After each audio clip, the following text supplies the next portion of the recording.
Hai guys, selamat berjumpa kembali dengan novel populer viral kesayangan Anda ini. Saat ini admin ingin menghadirkan sebuah novel yang alur ceritanya sangat menarik dan seru. Novel ini berjudul Kaisar Agung Seni Bela Diri. Sebelum mengikuti keseruan ceritanya, mohon bantuan kalian untuk subscribe, like, dan share video-video yang ada di channel ini. Selamat menikmati.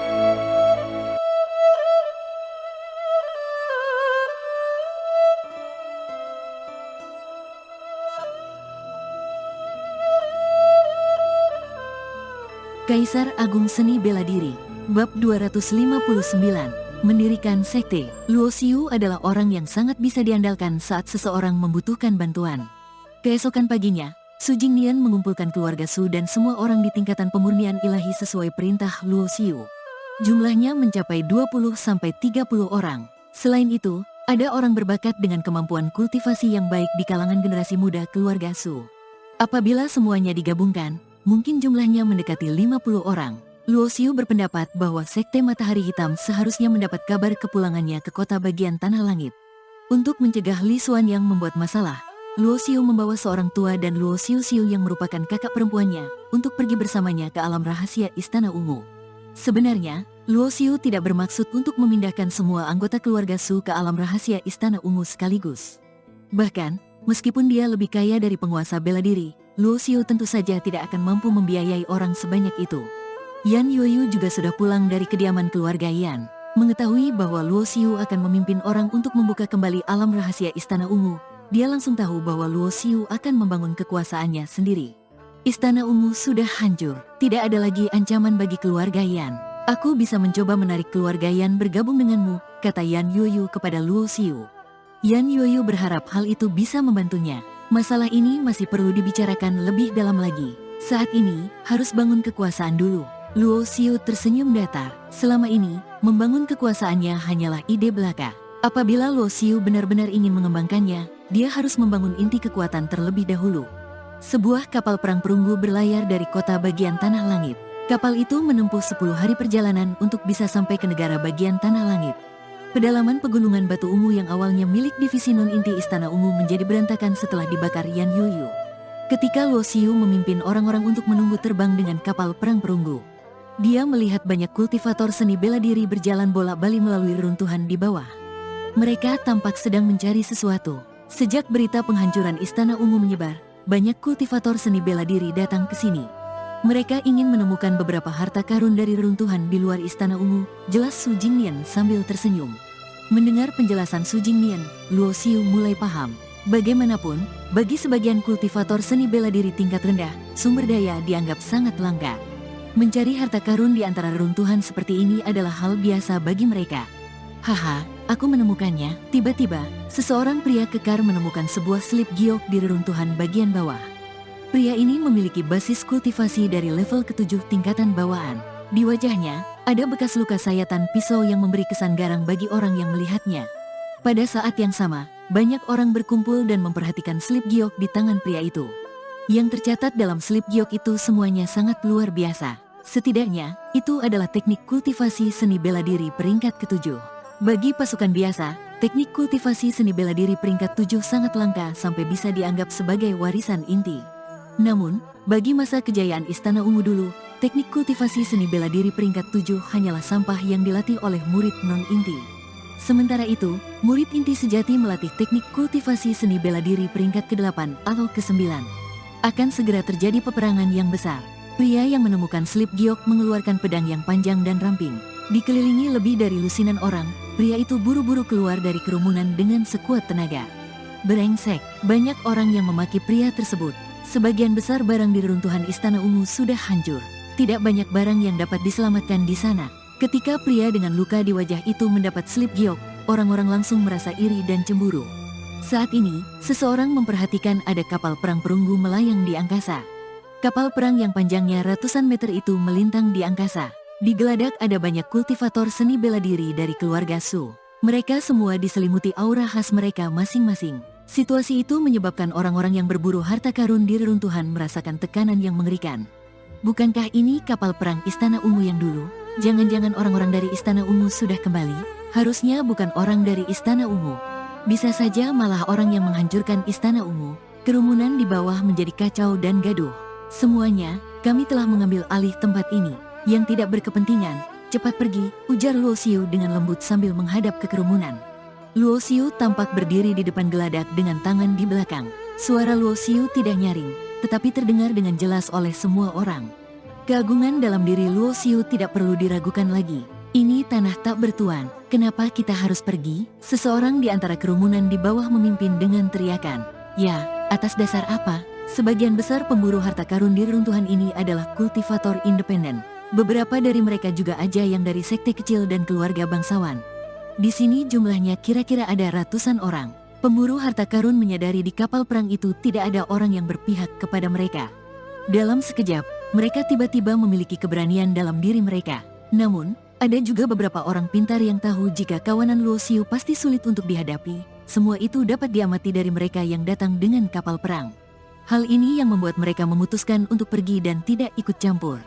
Luo Xiu tertawa karena merasa sikap mereka sangat konyol. Di dunia tempat ahli seni bela diri dihormati, ternyata masih ada banyak orang yang tidak takut mati. Tanpa mengucapkan sepatah kata pun, kultivator seni bela diri keluarga Su mengeluarkan aura mereka masing-masing.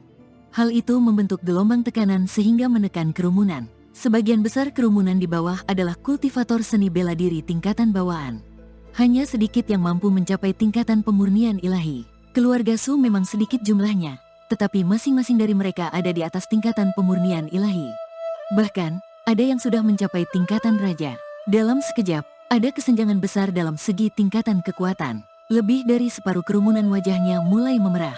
Beberapa orang tidak tahan dengan tekanan. Seluruh orang akhirnya berlutut di tanah. Mereka banyak berkeringat dan tampak ketakutan. Keluar, Su Jingyan mendengkus dingin. Dia bisa merasakan bahwa Luo Xiu tidak berniat membunuh orang-orang ini.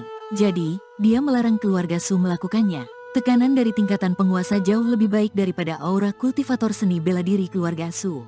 Ratusan kultivator seni bela diri di reruntuhan bawah sudah tidak berdaya. Mereka pun tidak berani melawan lagi. Mereka segera berlarian melarikan diri dengan panik. Dalam sekejap, tidak ada seorang pun di reruntuhan bawah. Luo Xiu terbang ke langit, membalik telapak tangannya, dan mengeluarkan bendera Vientin kecil. Bendera itu berkibar, lalu seberkas cahaya menyinarinya. Dalam sekejap mata, terbentuk formasi yang menyelimuti reruntuhan di bawahnya. Ini adalah sebuah formasi air. Sejumlah kabut air mengembun dan membentuk hujan lebat. Airnya membasahi reruntuhan di bawahnya. Setelah itu, Luo Xiu mengibarkan bendera lagi.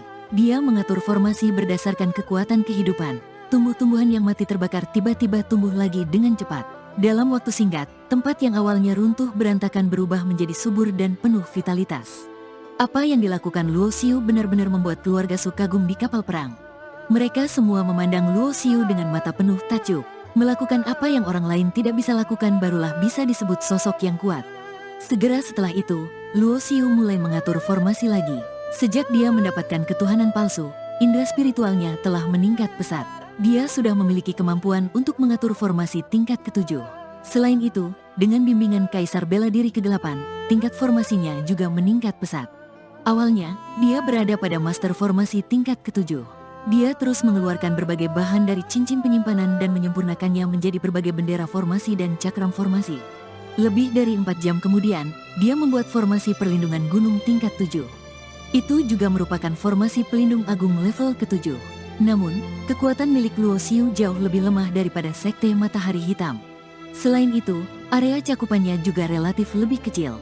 Formasi pelindung agung ini relatif sederhana, tetapi tidak sulit untuk digunakan mengalahkan 1 atau 2 pangeran bela diri.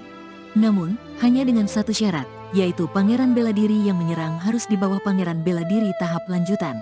Berdasarkan formasi pelindung agung level ke-7, Luo Xiu memperkirakan bahwa basis kultivasi tetua sekte Matahari Hitam dan Sun Oyanxiang, yang merupakan pangeran bela diri tingkat ke-4 dan ke-3, akan mudah dilawan. Setelah formasi diaktifkan, daerah yang dikelilingi oleh 9 gunung diselimuti kabut hitam dan putih yang luas. Pemandangan ini menunjukkan konsepsi artistik yang misterius. Ini adalah mata Su Jingyan membelalak. Sebagai seorang tingkatan penguasa yang kuat, menghadapi formasi Luo Xiu benar-benar memberi Su Jingyan perasaan tidak mampu mengalahkannya. Formasi tingkat ke-6 pasti tidak akan bisa menekannya seperti ini. Mungkinkah ini formasi tingkat ke-7? Benar, itu formasi tingkat ke-7. Cuma basis kultivasiku tidak cukup. Jadi, Formasi ini hanya bisa bertahan, bukan menyerang, ujar Luo Xiu dengan sedikit penyesalan. Formasi pelindung agung yang sebenarnya haruslah memiliki kemampuan serangan dan pertahanan. Misalnya, formasi pelindung agung level ke-7 Sekte Matahari Hitam setelah dibuka dapat membunuh Pangeran Bela Diri dengan kekuatan formasinya. Sekte Matahari Hitam telah mampu berdiri selama ribuan tahun tanpa kemunduran. Dengan kata lain, formasi pelindung agung telah berkontribusi besar di dalamnya. Sekte Sungai Panjang juga memiliki formasi pelindung agung level ke-7. Setelah tetua Sekte Sungai Panjang terluka parah, gerbang gunung ditutup dan formasi diaktifkan untuk menyegel gunung. Baik Sekte Matahari Hitam maupun Istana Ungu tidak akan berani masuk dengan mudah. Pintu masuk ke alam rahasia Istana Ungu berada di area tengah formasi perlindungan gunung tingkat ke-7 ini. Luo Xiu menyingkirkan kapal perang, lalu memerintah semua orang untuk turun dan berjalan kaki. Area yang diselimuti oleh formasi tingkat ke-7 kira-kira seukuran kota biasa. Bangunan sebelumnya telah hancur. Dengan kekuatan formasi, vitalitasnya bisa kembali. Namun, untuk membangun kembali bukanlah sesuatu yang bisa dilakukan dalam sekejap. Semua orang di bawah Raja Bela Diri keluar. Luo Xiu berbalik dan menatap semua anggota keluarga Su. Semua anggota keluarga Su sedikit terkejut, tetapi mereka mengalihkan pandangan pada Su Jingnian. Jelas terlihat bahwa walaupun mereka datang kemari dengan dipimpin oleh Luo Xiu, mereka masih mematuhi perintah Su Jingnian dalam hati mereka. Su Jingnian mengernyitkan alisnya. Tuan Luo berencana membangun sebuah kekuasaan. Tetua, saya akan membawa sekelompok orang dari keluarga Su untuk bergabung di bawah komando Tuan Luo. Apa yang harus saya lakukan? Su Jingnian tahu betul bahwa dia harus menjelaskan hal ini. Jika tidak, dia akan dicurigai mengambil alih kekuasaan. Tetua telah mengatakan bahwa ada banyak kultivator seni bela diri di keluarga Su. Semua yang memiliki basis kultivasi di bawah Raja Bela Diri berdiri melihat ke arah Luo Xiu. Luo Xiu tahu bahwa tidak mungkin membuat orang-orang ini mematuhinya dalam waktu singkat. Bagaimanapun juga, mereka adalah orang-orang keluarga Su yang setia. Bahkan, jika mereka menjadi bawahannya, mereka akan tetap setia kepada Su Jingnian. Namun, Luo Xiu tidak menghiraukan hal ini. Selama Su Jingnian mematuhi perintahnya, keluarga Su juga pasti akan di bawah kendalinya. Semua itu karena kekuatan pribadinya yang bisa menekan orang-orang di bawahnya. Terdapat cukup banyak orang yang basis kultivasinya di bawah Raja Bela Diri.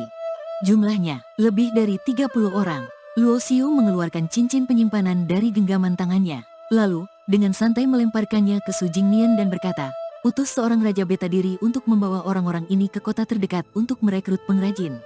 Dengan formasi perlindungan gunung tingkat ke-7, bangunlah aula istana, rumah, dan area kultivasi. Su Jingnian langsung mempersiapkannya. Luo Xiu juga meminta Yan Yuyu untuk mengeluarkan sebuah kapal perang agar orang-orang ini pergi ke kota terdekat untuk merekrut pengrajin. Luo Xiu memperkirakan bahwa dibutuhkan paling lama sekitar setengah bulan untuk membangun kembali area di luar alam rahasia Istana Ungu.